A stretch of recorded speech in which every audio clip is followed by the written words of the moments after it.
Panginoon, yung sambayanan, nagdiriwang at nagpupuri sa isang diwa't himig, isang pagdakila, atas ng pag-ibig mo'y tiringkin. Sa isang diwa't himig, isang pagdakila, atas ng pag-ibig mo'y tiringkin.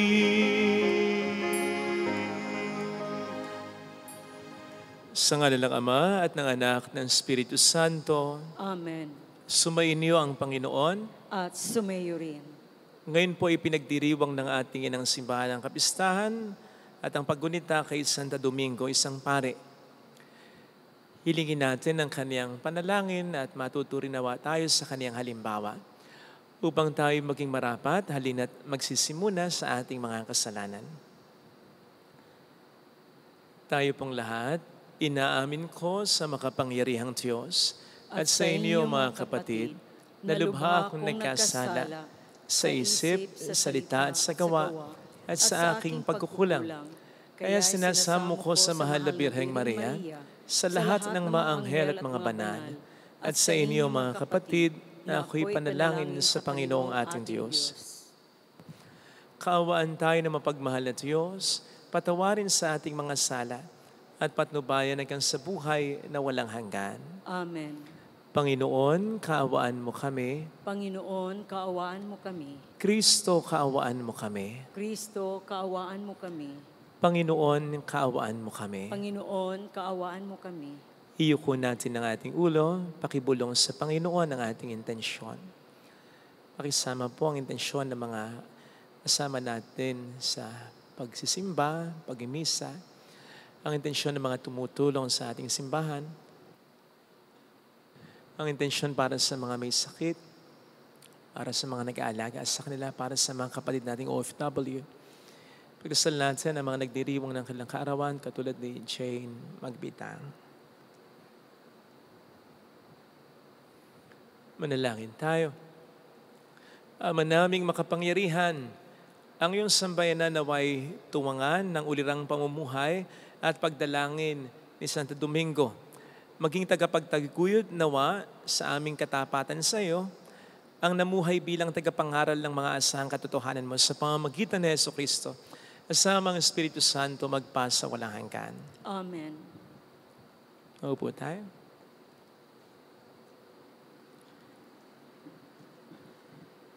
Ang salita ng Diyos mula sa aklat ni Propeta Jeremias. Sinabi ng Panginoon, darating ang panahon na gagawa ako ng bagong pakikipagtipan sa Israel at sa Huda. Ito'y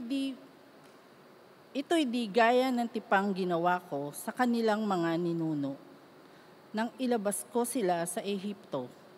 Bagamat sumira sila sa kasunduan namin, nagtiyaga ako sa kanila. Ganito ang gagawin kong tipan sa Israel. Itatanim ko sa kanilang kalooban ang aking kautusan. Isusulat ko sa kanilang mga puso. Ako'y magiging kanilang Diyos at sila ang magiging bayan ko. Hindi na nila kailangang turuan ang isa't isa upang makilala ang Panginoon. Lahat sila, dakila't hamak, ay makakakilala sa akin. sapagkat patatawarin ko sila sa kanilang maling gawain at hindi ko na gugunitain pa ang kanilang kasalanan. Ang salita ng Diyos. Salamat sa Diyos. Diyos ko, sa aking likhain, tapat na puso't loobin. Diyos ko, sa aking likhain, tapat na puso't loobin. Isang pusong tapat sa aking likhain. Bigyan mo, O Diyos, ng bagong damdamin. Sa iyong harapay, wag akong alisin. Ang Espiritu mo ang papaghariin. Diyos ko, sa aking likhain, tapat na puso't loobin. Ang galak na dulot ng iyong pagliligtas, ibalik at ako ay gawin mong tapat. Kung magkagayon na aking tuturuan, sa iyo lumapit ang makasalanan. Diyos ko, sa aking likhain, tapat na puso't loobin. Hindi mo nanais ang mga panghandog, sa haing sinunog di ka nalulugod. Ang handog ko, O Diyos, na karapat-dapat, ay ang pagkumbabat pusong mapagtapat. Diyos ko, sa aking likhain, tapat na puso't loobin.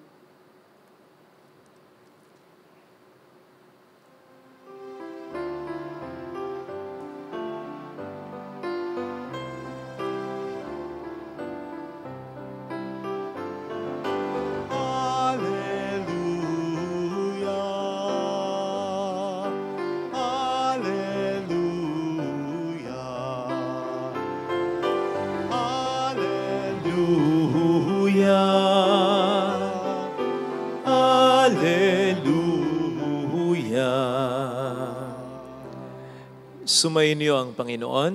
At sumayo rin. Ang mabuting balita po ng ating Panginoon ayon kay San Mateo. Papuri sa iyo, Panginoon.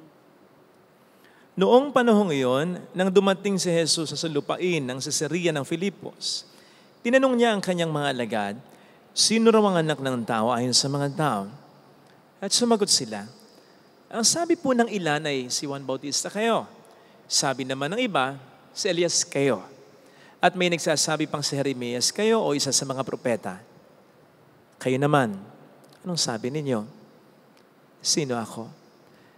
Tanong niya sa kanila. Sumagot si Simon Pedro, kayo po ang Kristo, ang anak ng Diyos na buhay.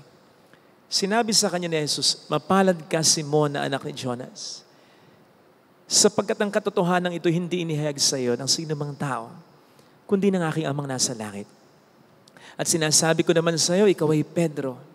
At sa ibabaw ng batong ito, itatayo ko ang aking simbahan. At hindi makapananaig sa kanya kahit ang kapangyarihan ng kamatayan. Ibibigay ko sa iyo ang mga susi ng kaharian ng langit. Ang ipagbawal mo sa lupa, ipagbabawal sa langit. At ang ipahintulot mo sa lupa, ay pahihintulot sa langit. At mahigpit niyang tinagubilinan ng kanyang mga alagad na huwag sasabihin na siya ang Kristo. Mula noon ay pinaalam na ni Jesus sa kaniyang mga alagad na dapat siya magtungo sa Jerusalem at magbata ng maraming hirap sa kamay ng matatanda ng bayan, ng mga punong saserdote at ng mga eskriba at kanilang ipapapatay siya. Ngunit sa ikatlong araw, siya ay muling mabubuhay. Niyaya siya ni Pedro sa isang tabi at pinagsabihan ng ganito, Panginoon, huwag namang itulot ng Diyos. Hindi po dapat mangyari ito sa inyo. Ngunit hinarap siya ni Jesus at sinabihan, lumayo ka Satanas, hadlang ka sa aking landas. Ang iniisip mo ay hindi sa Diyos, kundi sa tao. Mga kapatid, ang mabuting balita ng Panginoon.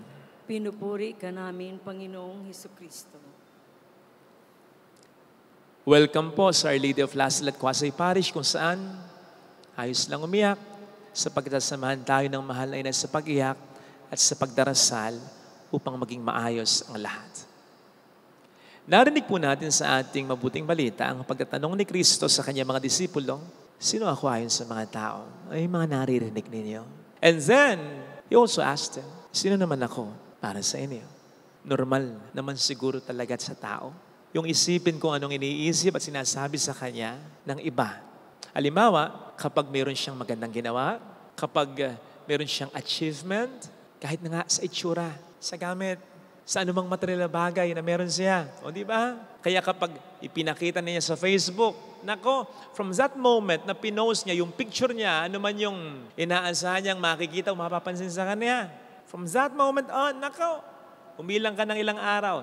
Maya't maya, chinecheck kung ano ang mga naging reaction ng friends niya. At wag magkakamali yung iba na wag mag-react. Nakaw, baka yan friend niya. Kundi man, nasa isip na niya, hindi ka man lang nag-heart ha, hindi ka man lang nag-like ha. Pag ikaw ang nag-post, hindi ko rin i-heart, hindi ko rin ilalike. Ay, ganon. Hindi kaya naranasan din talaga ito ng ating Panginoon. Yun nga lang, hindi ganon kalala. Na magagalit siya, ma-insecure siya, malulungkot siya kapag hindi niya natanggap yung paghanga, affirmation na gusto niya. Hindi ganon ng Panginoon.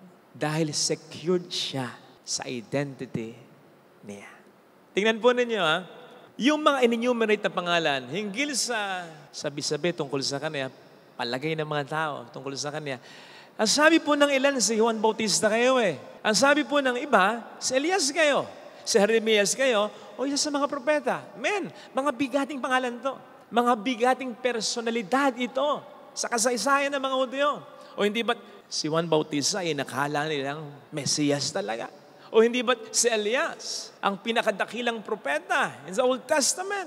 Ganon din ang paghanga at pamimitagan kay Jeremias at sa iba pang mga propeta.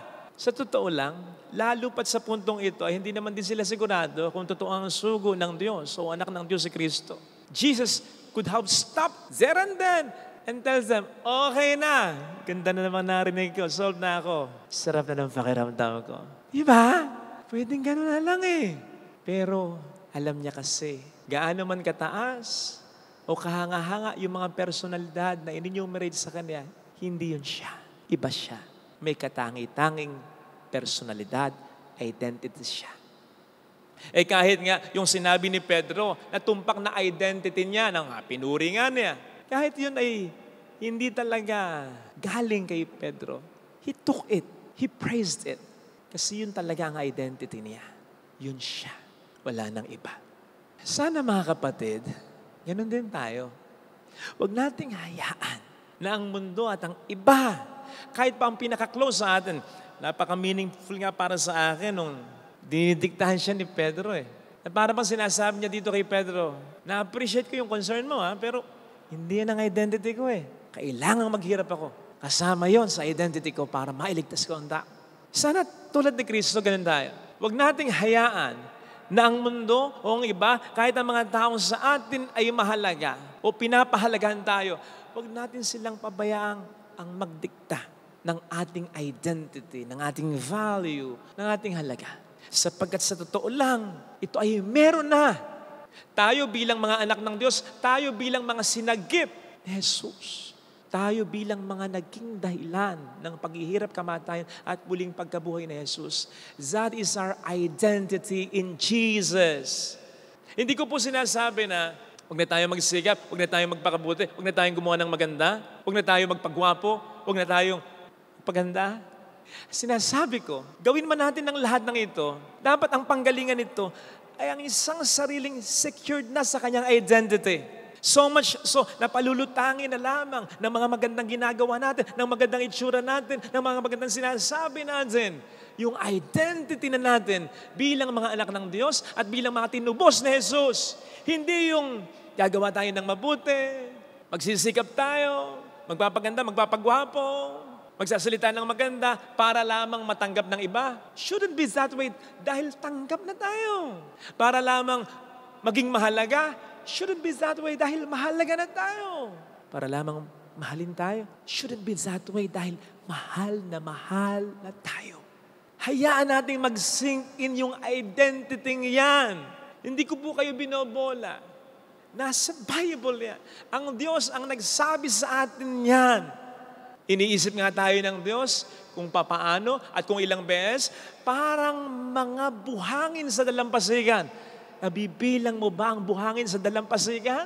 Ilang beses tayong iniisip ng Panginoon pag ganyan. At ang sinasabi ng Salmo, isipin man tayo ng Diyos, ang iniisip niya sa atin ay ang mabuti sa atin, ang maganda sa atin, ang gwapo sa atin, ang katangi-tangi sa atin, hindi ang mga flaws, hindi ang mga sinfulness natin. So, Kung tayo iniisip ng Diyos, lagi niya tayong iniisip na kung ilang beses ay parang mga buhangin sa dalampasigan at ang iniisip pa niya ay para at tungkol sa ating kabutihan. Ganon tayo kamahal ng Diyos. Kung ikaw, sabi ko nga, tinitingnan mo paminsan-minsan lang yung litrato ng mahal mo, ang Diyos, lagi tayong tinitingnan sapagkat tayo mahalaga sa Kanya.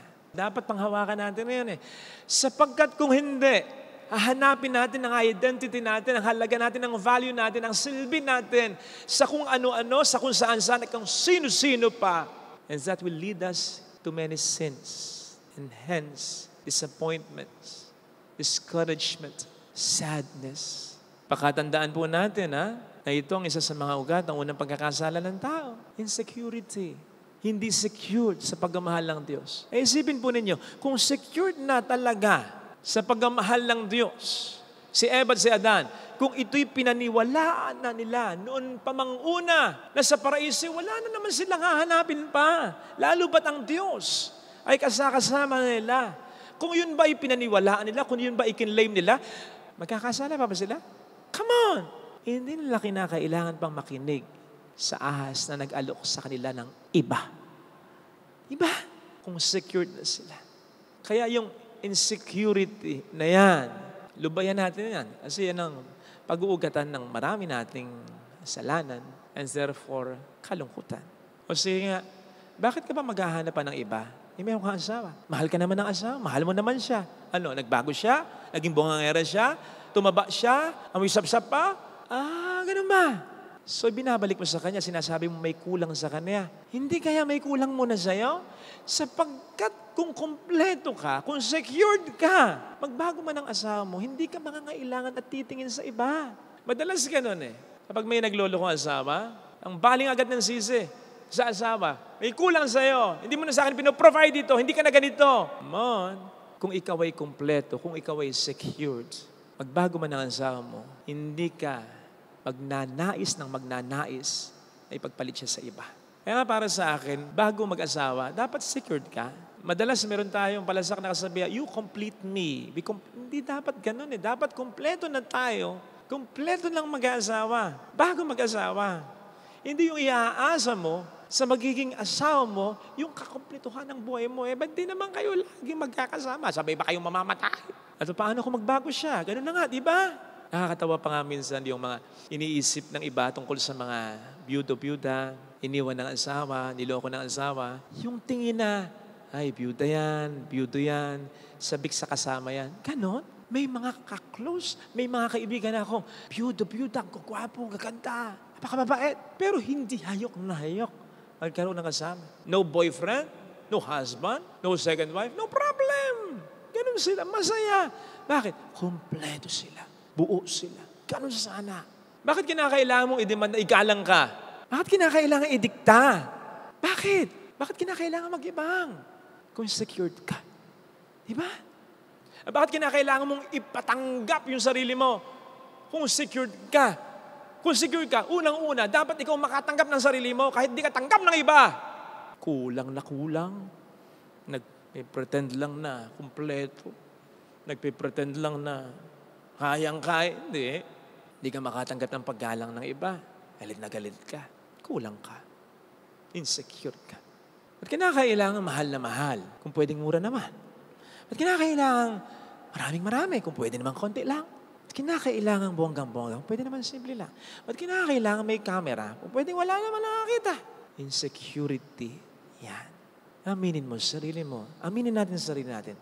Na dahil sa mga insecurities na yan, may mga nagawa na tayong kasalanan. May mga mahalagang bagay tayong nakalimutan at napabayaan. At marami na tayong na-experience, nakabikuan, kalungkutan dahil sa mga insecurities na yan. Kaya pakatandaan natin, ang security natin ay wala sa bagay, wala sa tao, kundi kay Kristo. Sa pagmamahal ng Diyos sa atin, sa pagtubos na Jesus sa atin. Doon lang. Yun ay sobra-sobra na. In fact, kung wala ito, walang saysay, makakamtan naman natin ang buong mundo kahit ang pag-iral natin walang saysay. Kung hindi tayo mahal ng Diyos at kung hindi namatay para sa atin si Kristo. Magiging ipokrito ako sa inyo kung sasabihin ko na Sanay na ako sa affirmation ng tao. Di ba mayroon tayong expression na sanay na ako. Para bang, wala na sa akin yan. Hindi ko na pinapansin yan. Hindi. Kaka-addict ang affirmation.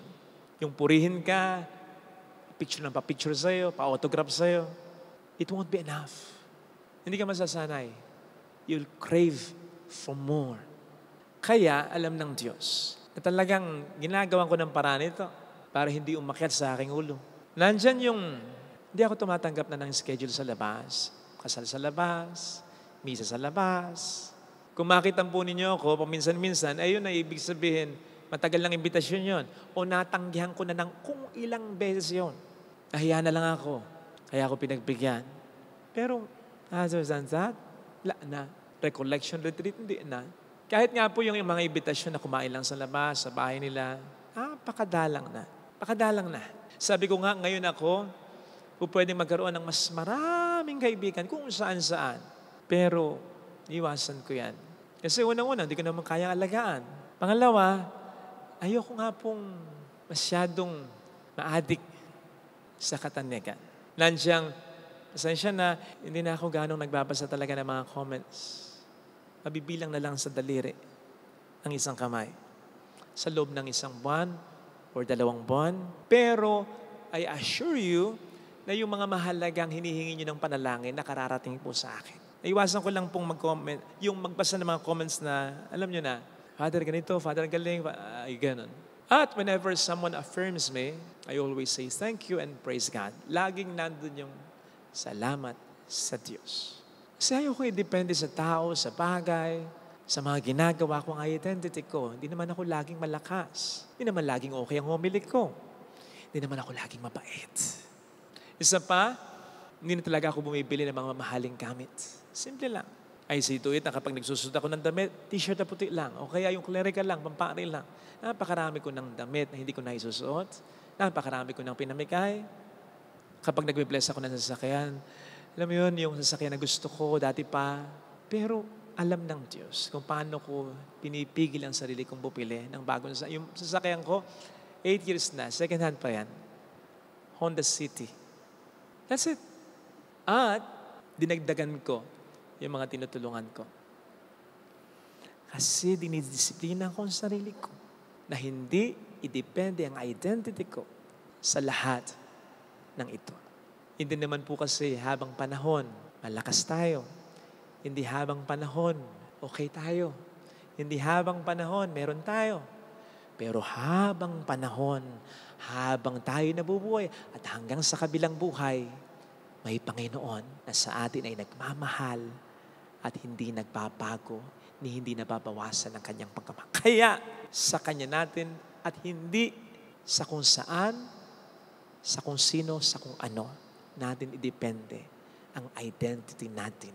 Sapagkat kung hindi, magkaka-identity crisis tayo kapag nawala ang mga ito. Tulungan niyo po ako, pagdasal natin ng bawat isa na ito ang ating hilinging biyaya rin. Sabayin ng iba pang mga biyaya sa misang ito. Amen. Lagay natin ang ating kanang kamay sa tapat ng ating puso.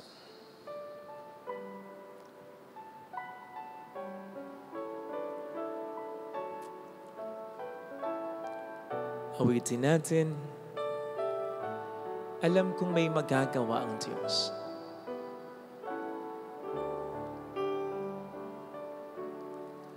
Alam kong may magagawa ang Diyos.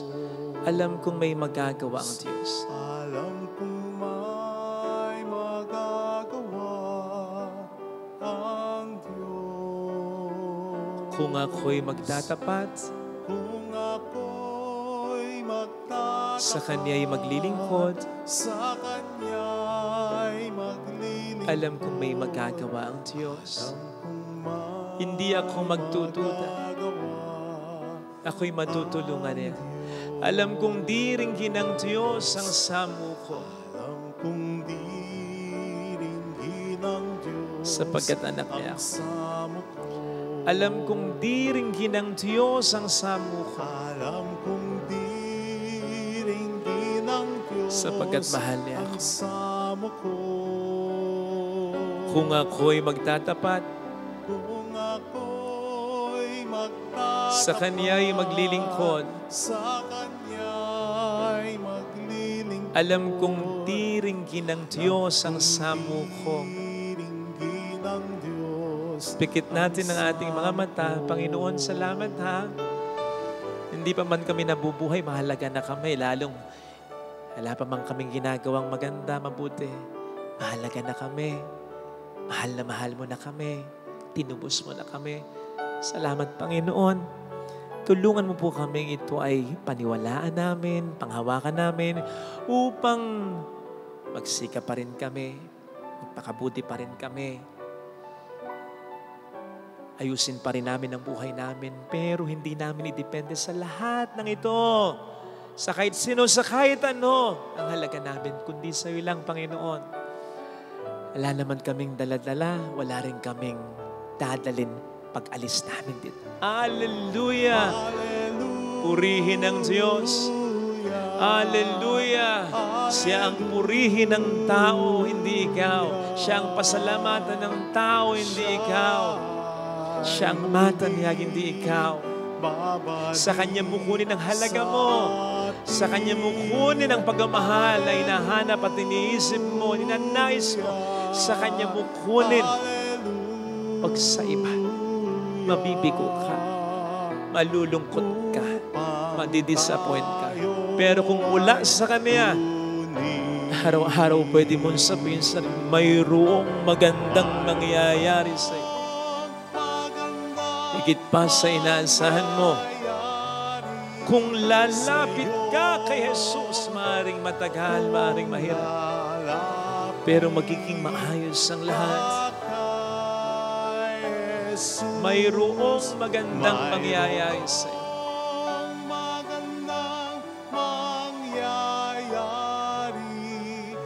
iyo. Kung lalapit kay Jesus, kung lalapit kay Jesus.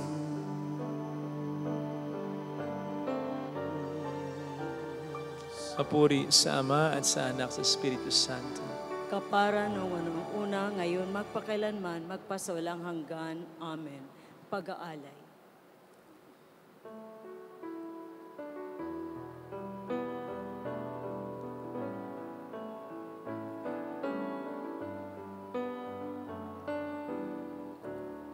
Salamat sa iyo,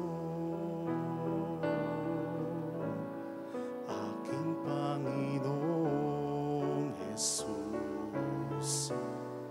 Ako'y inibig mo at inangking lubos. Ang tanging alay ko sa iyo, aking Ama, ay buong buhay ko, puso at kaluluwa, hindi makaya ng makapagkaloob. Mamaling iyas, ni gintong nilukob, ang aking dalangin, o Diyos ay tanggapin. Ang tanging alay ko, nawa'y gamitin. Ito lamang, Ama, wala nang iba pa akong inihiling.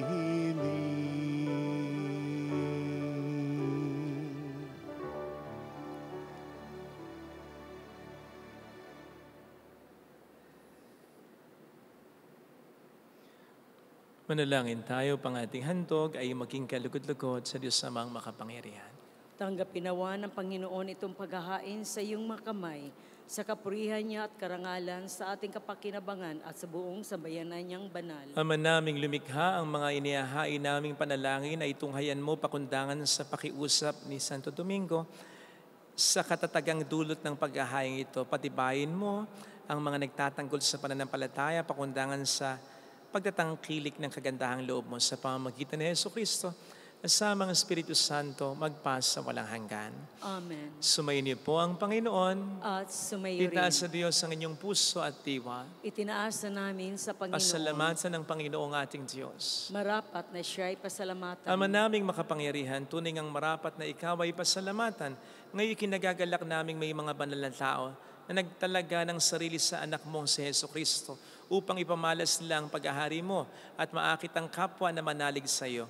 Ngayon sa amin binibigay ng iyong anak na minamahal ang kabanalang iyong taglay at hangad mong kamti ng tanan. Ito ang pinanggalingang amin ngayong nililingon, dito mo rin nais na kami makarating at tumantong. Kaya kaisa ng mga anghel na nagsiawit ng papuri sa iyo ng walang humpay sa kalangitan, kami nagbubunyi sa iyong kadakilaan. Santo, Santo, Santo, Panginoong Diyos ng mga hukbo, napupuno ang langit at lupa ng kadakilaan mo. Usana sa kaitasan, pinagpala ang naparirito sa ngalan ng Panginoon. Usana sa kaitasan. Magsiluhod tayo. Ama naming banal, ikaw po ang bukal ng tanang kabanalan, kaya't sa pamamagitan ng iyong Espiritu, gawin mo pong banal ang mga kaloob na ito upang para sa amin ay maging katawan at dugo ng iyong anak na aming Panginoong Hesukristo. Bago niya pinagtiis ang kusang loob na maging handog, ginawa kaniya ang tinapay, pinasalamatan kaniya, pinaghati-hati niya iyon. Niabot sa kaniyang mga alagad at sinabi, tanggapin ninyong lahat ito at kanin. Ito ang aking katawan na iahandog para sa inyo.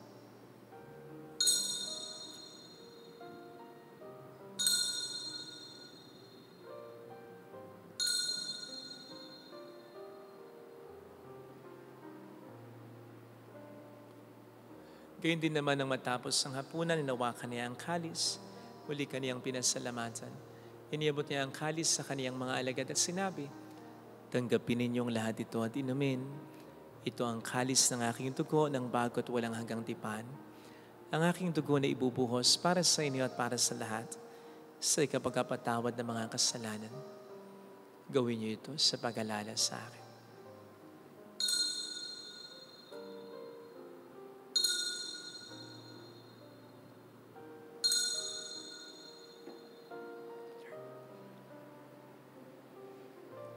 Ipagbunyi natin ang misteryo ng ating pananampalataya. Si Kristo'y namatay, si Kristo'y nabuhay, si Kristo'y babalik sa wakas ng panahon. Ama, ginagawa namin ngayon ang pag-alaala sa pagkamatay at muling pagkabuhay ng iyong anak.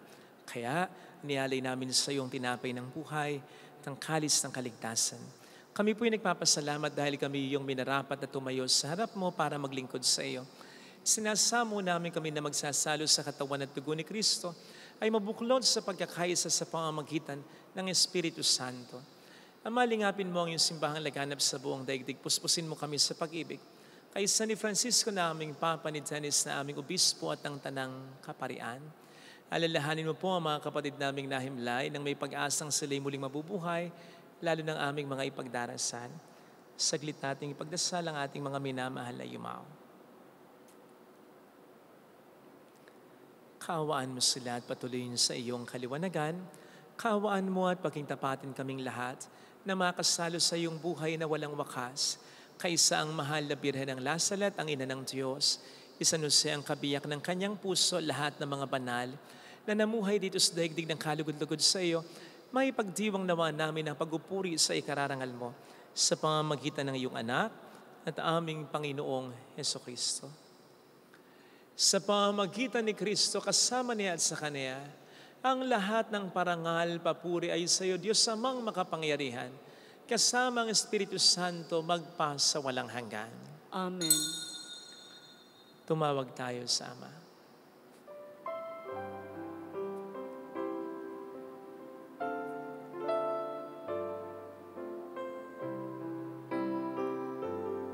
Ama namin, sumasalangit ka, sambahin ang ngalan mo, mapasa amin ang kaharian mo, sundin ang loob mo dito sa lupa para nang sa langit.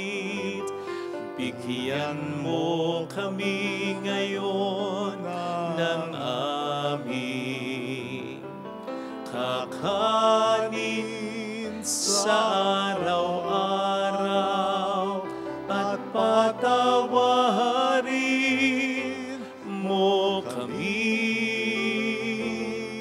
sa aming mga sala para ng pagpapatawad namin sa nagkakasala sa amin, at huwag mo kami ipahintulot sa tukso, at ihadya mo kami sa lahat ng masama.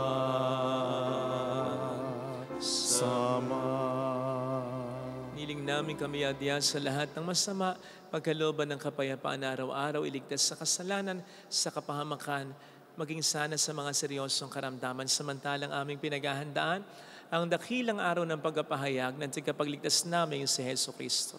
Sapagkat iyo ang kaharian, ang kapangyarihan at ang kapurihan, magpakailanman. Amen. Panginoong Hesus Kristo, sinabi mo noon, sinasabi mo rin sa amin ngayon, kapayapaan ang iniiwan ko sa inyo, aking kapayapaan ang binibigay ko. Tunghayin mo po ng aming pananampalataya, huwag ang aming pagkakasala. Pagkalooban mo kami ng kapayapaan at pagkakaisa sa iyong kalooban, kasama ang Espiritu Santo magpas sa walang hanggan.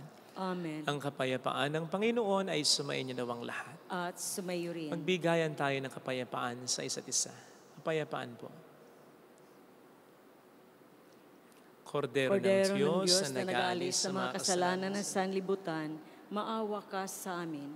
Kordero ng Diyos na nag-aalis ng mga kasalanan ng sanlibutan, maawa ka sa amin. Kordero ng Diyos na nag-aalis ng mga kasalanan ng sanlibutan, ipagkaloob mo sa amin ang kapayapaan.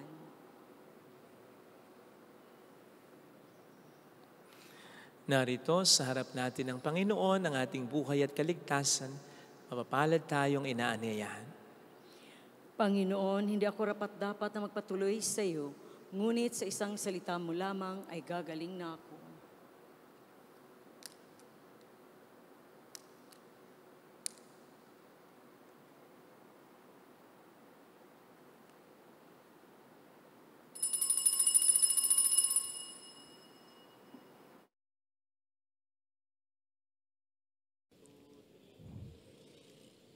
Panalangin para sa espiritual na pakikinabang.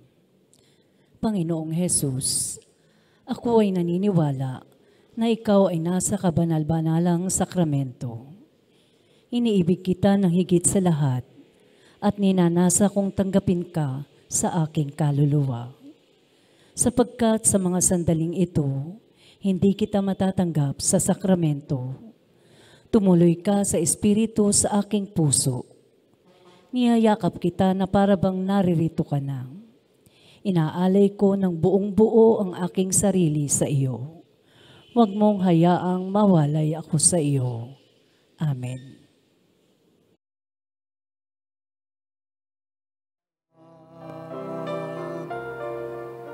Walang kapantay sa lupa o kalangitan,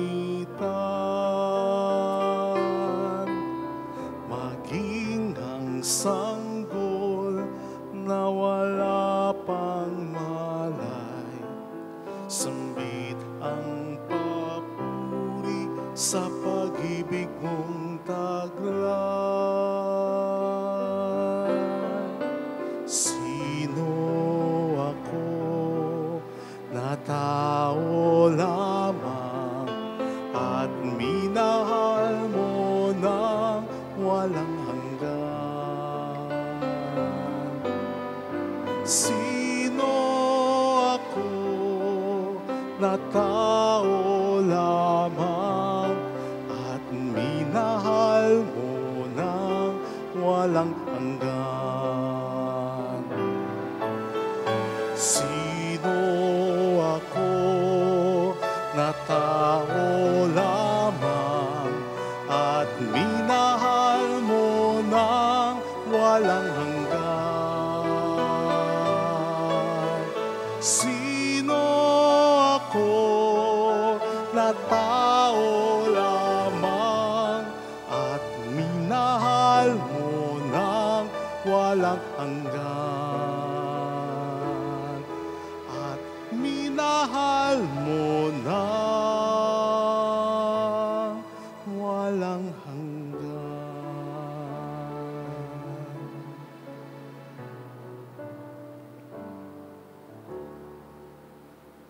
Manalangin tayo.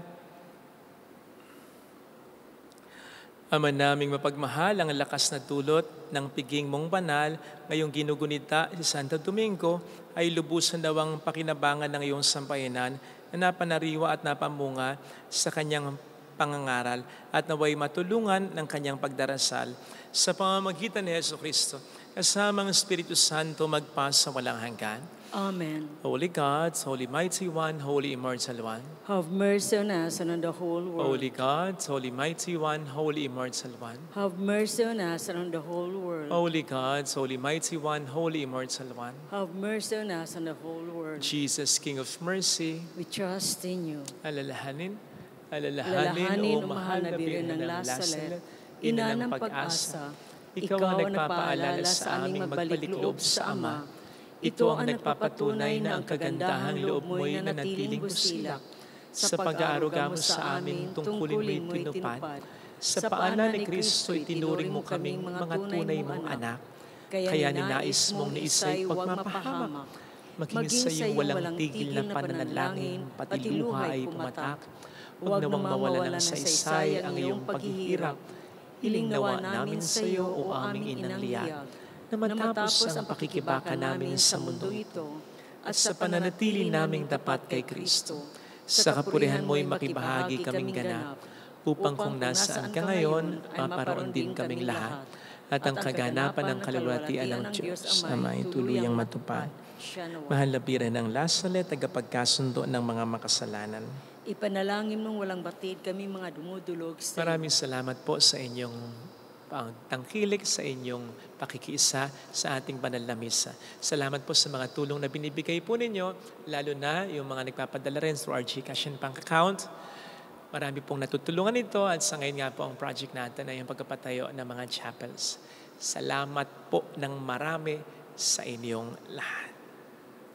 Sumayin niyo ang Panginoon at sumayo rin. Palain kayo kasama ng ating pamilya na mapagmahal na Diyos ng Ama at ng Anak ng Espiritu Santo. Amen. Mayo tayo sa kapayapaan ni Kristo. Salamat sa Diyos. Salamat din po.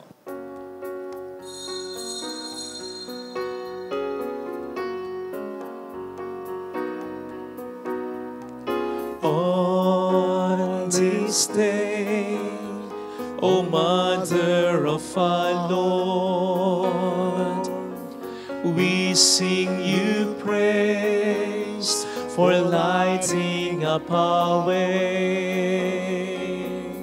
Your tears did soften up the hearts of men, and they still do today.